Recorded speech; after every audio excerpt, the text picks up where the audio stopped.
उन्हाळा असो, हिवाळा असो, पावसाळा असो, तिन्ही ऋतूमध्ये आपण अशा पद्धतीने पीठ कसं आंबवायचं तर आज तुम्ही पूर्ण व्हिडिओ बघा. तर चला व्हिडिओ सुरुवात करूया. तर इथे मी 3 वाटे आंबेमोहर तांदूळ घेतला, अर्धी वाटी चणा डाळ घेतली, अर्धी वाटी उडदाची डाळ घेतली बिना सालाची आणि थोडीशी अर्धी वाटी आपण जाड पोहे घेतली. तर हे आता छान घेतले आणि आंबेमोहर तांदूळ घेतले पुन्हा एकदा सांगते. आणि आता हे सगळे धुवून वगैरे स्वच्छ करून घेतले मी. तर यातला आता मी 2 ते 3 पाण्याने स्वच्छ धुवून घ्यायचं आहे. तर हे बघा मी तुम्हाला पुन्हा एकदा दाखवते. 2च डाळ्या घेतलेल्या आहेत. तर याने काय होतं याच्यामध्ये सांगायचं म्हणजे मी मेथीदाणे याच्यात अजिबात वापरले नाही. बिना मेथीदाण्याचे पीठ कसं आंबवते तर मी तुम्हाला दाखवते. असं जरुरी नाही की राशनचे तांदूळ लागतात.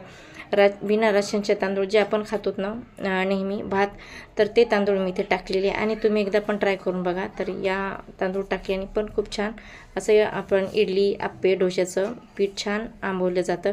तर इथे मी आता छान 2 ते 3 पाण्याने स्वच्छ धुवून घेतलं आणि याला आता 5 ते 6 तास छान आता मी भिजवून घेतलं आणि रात्री याला मिक्सरमधून काढून घेतलं. हे बघा. तर मला वाटतं याचे थोडंसं पाणी थोडंसं जास्त झालेलं आहे, थोडंसं बॅटर पातळ वाटते. तर माझ्यातून पाणी थोडंसं जास्त पडलेलं आहे. तर तुम्ही याच्यामध्ये वाटताना पाणी अजिबात टाकू नका. तर अशा पद्धतीने तर याला आता मी आता रात्रभरासाठी झाकून ठेवून देते आणि सकाळी दाखवते तुम्हाला. तर हे बघा सकाळी बघा किती छान असं पातेले मी छोटंसं ठेवलं होतं, कारण थोडंसंच टाकलं होतं. पण बघू शकता पातेल्याच्या वर असं पीठ असं आलेलं आहे, वर इतकं छान फॉर्मेट झालेलं आहे, आंबलेलं आहे. आणि तर अशा पद्धतीने तुम्ही पण जे घरी तांदूळ खातोत, भात खातोत, आम्ही आंबेमोहर टाकला, तुम्ही जे पण खाता रोजच्या जेवणामध्ये ते तुम्ही तांदूळ एकदा टाकून बघा. आणि मेथीदाणे टाकायची गरज नाही अजिबात. तर अशा पद्धतीने मस्त बघू शकता किती छान असं पीठ असं आंबलेलं आहे. तर आता मी घेते आप्पे करायला, कारण मुलांना जायचं आहे ट्युशनला. तर मुलांना ट्युशनला जायचं आहे, तर त्याच्यामुळे आता मी त्यांना संध्याकाळचा थोडासा नाश्ता देते. तर इथे कांदा, टोमॅटो, थोडंसं लाल तिखट चवीनुसार मीठ.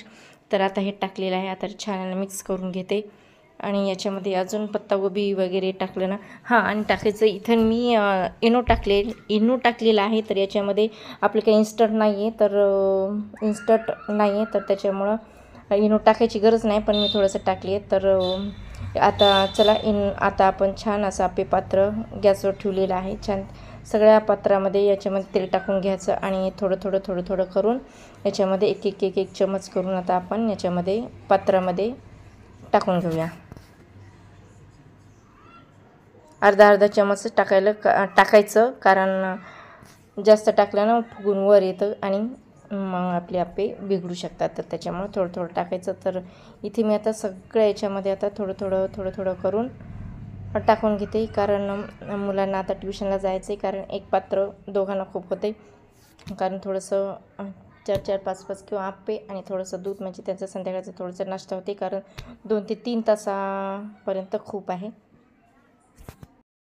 हॅलो मैत्रिणो, मी नीता घोंगडे स्वागत करते तुमचं माझ्या यूट्यूब चॅनेलवर. तर बरेच दिवसानंतर मी ब्लॉग करते, कारण तुम्हाला माहिती आहे टी व्हीवर एक सिरियल लागली आणि ती मी टी व्ही सहसा बघतच नाही, आणि बघितली ना एखादी सिरियल अशी बघितली ना की ती संपेपर्यंत मग मला काही सुचत नाही. मग ती पूर्ण चालू होईपर्यंत जी पूर्ण संपेपर्यंत मी सिरियल काही सोडत नाही.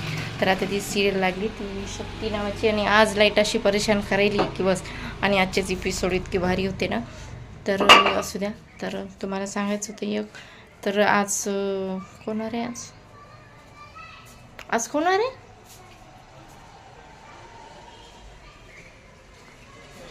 आठवण खंजारेच कोणार आहे. तर आज आहे शुक्रवार. तर सोमवार ते सोमवार 8 दिवस, आणि सोमवार 8 9 10 11 12 13 सोमवार, मंगळवार, बुधवार, गुरुवार, शुक्रवार 8 9 10 11 12 दिवस झाले. म्हणजे आमच्या रॉकीचा ॲक्सिडेंट झाला. तर त्या दिवशी काय झालं, असंच थोडंसं परेशान करू लागलं, म्हणून त्याला काय केलं, बांधून ठेवलं थोडंसं. आणि नंतर सारे लेकरं शाळेत जाताना त्याच्या मागे लागलं होतं. ती कोणाची व्हॅन खालीच गेला होता. मी तुम्हाला दाखवते त्याला किती थोडं लागले. आता बरे दवाखाना वगैरे केलं त्याचा, तर आता वगैरे बरे झालं. नाही तर कंबरून असं ना त्या व्हॅनच्या खालीच गेला होता. तर आता उठता बसता येत नव्हतं. तर आता तब्येत ठीक आहे त्याची. आणि मला पण थोडंसं त्याला उचललं होतं मी, व्हॅन खाली गेलं होतं ना थोडं, उचललं होतं तर मला पण चावलं इथं चावलं थोडासा, तर मी पण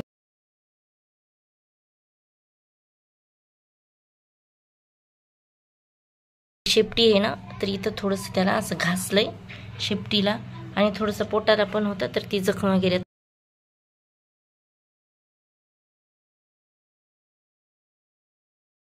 म्हटलं आता बिचारा ठीक होतंय का नाही, पण झालाय, दवाखाना वगैरे केला त्याच्यामुळे लवकर ठीक झालाय. तर याच्यामुळं मला ना व्हिडिओच म्हणजे असं करूच वाटणं गेलता, आणि दुसरं पण कारण आहे. तर चला, तुम्हाला हे सांगायचं होतं. तर व्हिडिओला आजच्या इथे सेंड करते. उद्या एखादा छानसा व्हिडिओ घेऊन येते. तर आजचा ब्लॉग तुम्हाला कसा वाटला ते नक्की सांगा, आणि व्हिडिओ लाईक, शेअर, आणि चॅनल नवीन असाल तर सबस्क्राईब करा. बाय.